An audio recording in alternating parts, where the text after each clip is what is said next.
Assalamualaikum dan selamat malam kepada para pendengar kisah waktu malam. Okey geng, kali ini kisah yang saya akan bawa cuma satu kisah saja yang agak ringkas. Kisah ini adalah kisah yang diceritakan oleh Ibrahim. Ibrahim ni merupakan salah seorang penduduk Sabah yang mana dia mempunyai sebuah homestay.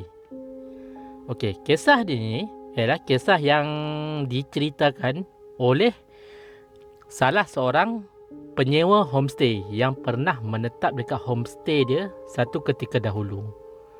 Okey, nak tahu kisahnya? Jom kita layan kisah si Ibrahim ni. Okey, kisah yang Ibrahim akan ceritakan ni ia dialami oleh sebuah keluarga yang datangnya daripada negara Eropah. Dan Ibrahim bagi tahu, tak silap dia, negara tersebut ialah negara Britain mungkin. Pelancong daripada negara Britain yang datang melancong ke Sabah. Dan waktu tu mereka menyewalah homestay dia. Dan Ibrahim beritahu, pada suatu malam ni, ketika rasanya malam tu dah malam ketiga mereka menyewa dia punya homestay dia ni. Bila saja Ibrahim ni pulang daripada masjid selepas menunaikan solat Isyak, tiba-tiba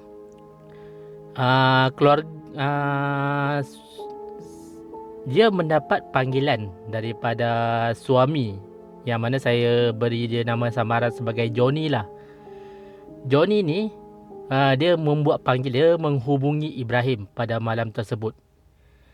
Dalam keadaan cemas lah, dia bagi tahu. Dia kata dekat rumah tersebut ada berlaku satu kecemasan. Dia kata dia minta Ibrahim ni datang dengan segera. Sebab dia kata dia tak tahu nak minta tolong siapa sekarang ni. Dan Ibrahim pun bergegas lah pergi ke rumah homestay dia waktu tu. Dia dengan anak dia.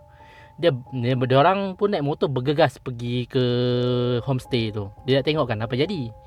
Dan bila saja dia sampai dekat homestay tersebut, dia tengok suami dia ni, si Johnny ni, dengan dia dalam keadaan yang agak cemas. Dengan anak-anak dia pula, anak dia masih kanak-kanak lagi. Anak-anak dia dalam keadaan blur. Satu keluarga tu dalam keadaan blur, tapi isteri dia dalam keadaan yang amat ketakutan. Dia pun hairan lah kan, apa yang berlaku sebenarnya ni kan. Dan dia tanyalah dekat Johnny tu, what happened, dia kata, apa jadi ni? Apa dah jadi? Dan Johnny ni bagi tahu, dia dekat dalam rumah tadi sambil dia tengah belik-belik balik gambar-gambar yang dia petik sepanjang dia orang ada dekat Sabah tu. Tiba-tiba daripada luar rumah dia dengar isteri dia menjerit yang sangat kuat. Dia menjerit macam orang kata menjerit ketakutan gitu. Dan bila saja dia dengar suara isteri dia menjerit daripada luar rumah, dia pun teruslah berlari keluar rumah. Dia tengok apa yang berlaku kat isteri dia kan. Dan bila saja dia keluar dekat rumah, dia keluar daripada rumah tersebut, dia dapati isteri dia dah jatuh pengsan dekat halaman rumah dia, dekat dengan kawasan semak. Dia dapati isteri dia dah pengsan dekat kawasan itu. Dan dia pun panik lah. Dia pun terus pergi ke isteri dia. Dia terus bawa isteri dia masuk ke dalam rumah. Dan bila saja isteri dia sedar, isteri dia terus meracau-racau dan dalam keadaan ketakutan lah, macam yang Ibrahim nampak sekarang ni.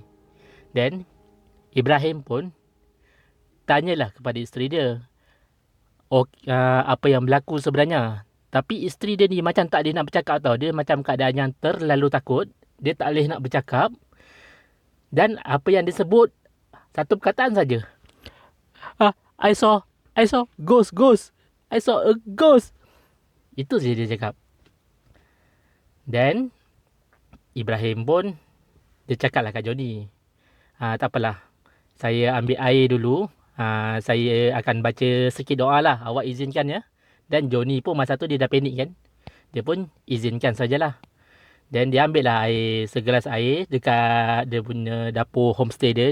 Air kowe dia kata. Dia ambil air, dia bacakan Al-Fatihah.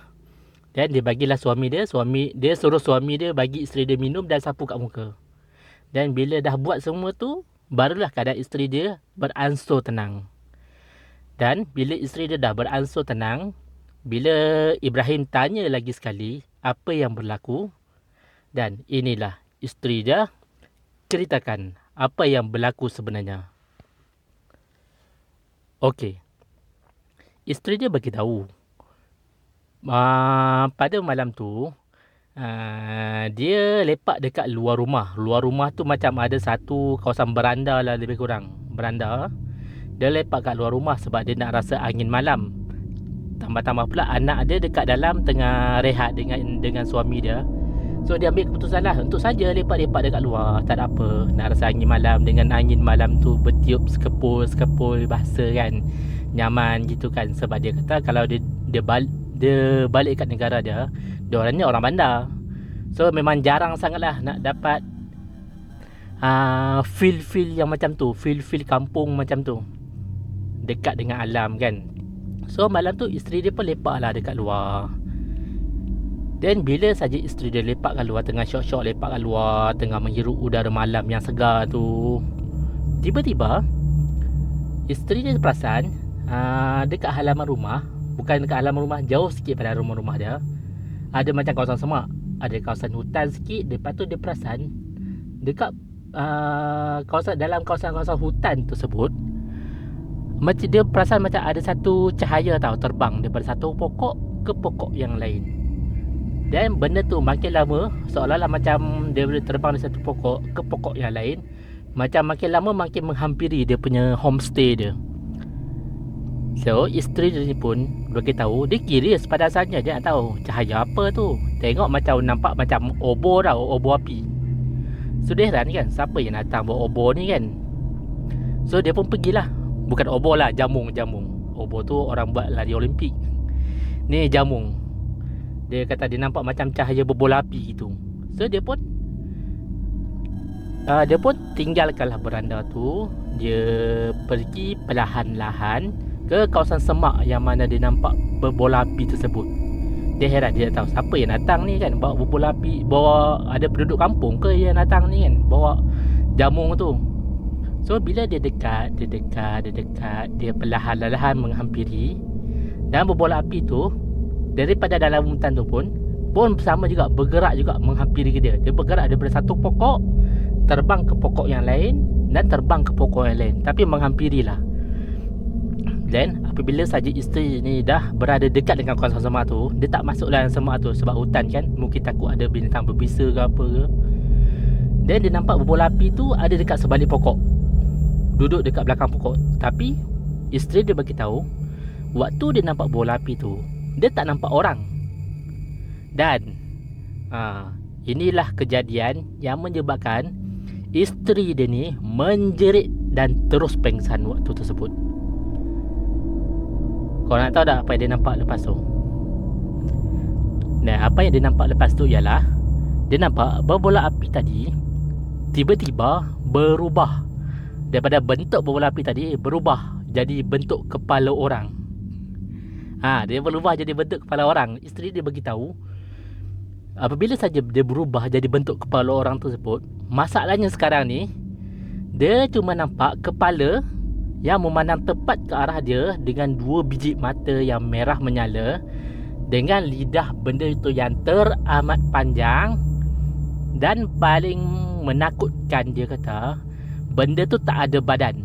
Yang ada daripada leher dia adalah, yang tergantung daripada leher dia adalah usus-usus dengan beberapa organ-organ badan yang lain, dengan bau yang teramat busuk. Benda tu dah tenung dia dengan wajah yang tersenyum sangat menakutkan, dia kata.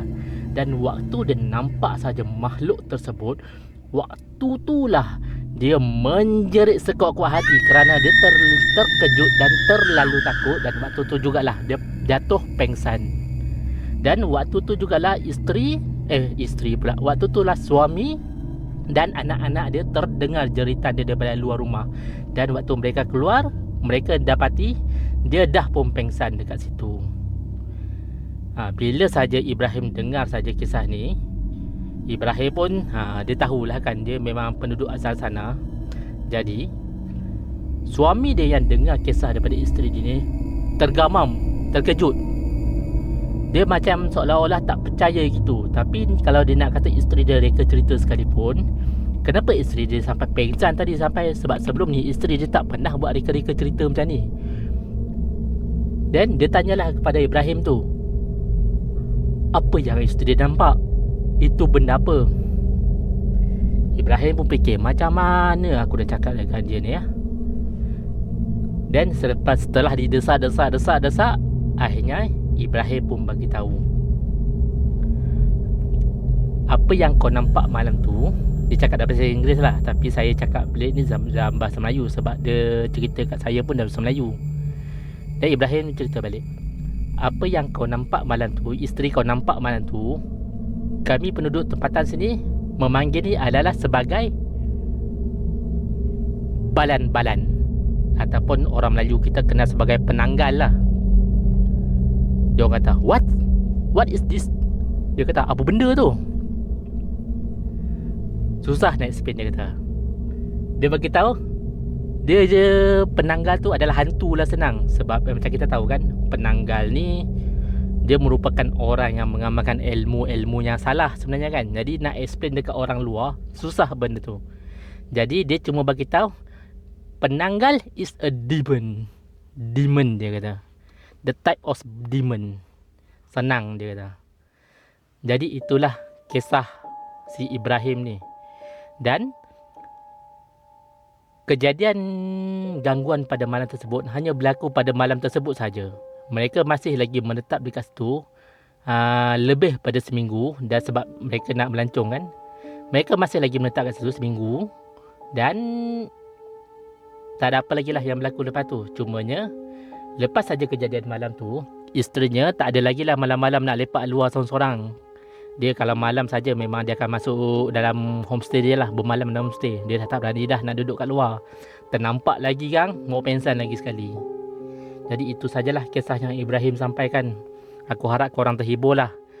Aku nak tanya dekat korang penduduk Sabah, siapa-siapa yang dengar daripada Sabah ni, betul ke dekat sana sampai sekarang masih nak banyak lagi penampakan macam ni? Berbola api, benda-benda kepala terbang, kepala yang usus semua terjuntai-juntai tu. Masih kerap lagi ke berlaku sekarang ni? Itu sajalah. Kalau korang boleh tinggalkan komen kat bawah lah kalau benda tu masih ada lagi.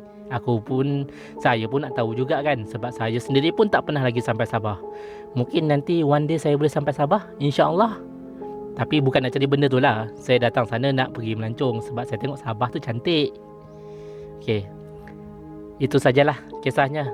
Sekian. Assalamualaikum dan selamat malam.